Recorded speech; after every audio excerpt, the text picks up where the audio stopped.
விஜயின் தெறி படத்தால் நடந்த சுவாரஸ்யமான சம்பவம்.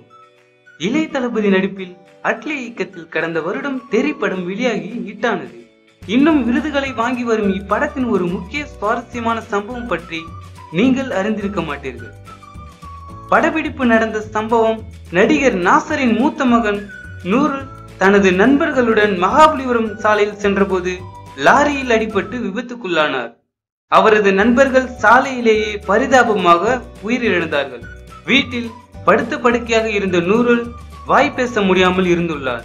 பல நாட்கள் இப்படியே ஓட தெறி படத்தின் டீசர் ரிலீஸ் ஆன சமயம் தன் மகன் விஜயின் தீவிர ரசிகர் என்பதை உணர்ந்த பெற்றோர் அவரிடம் டீசர் வீடியோவை போட்டு காண்பித்துள்ளனர்.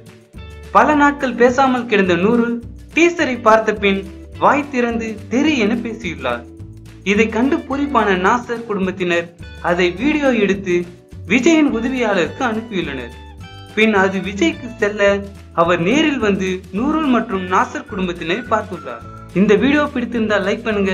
விஜய் சார் பற்றி உங்களின் கருத்துக்களை கமெண்ட் பண்ணுங்க. மறக்காம சினிமா நியூஸ் அப்டேட்டை சப்ஸ்கிரைப் பண்ணுங்க.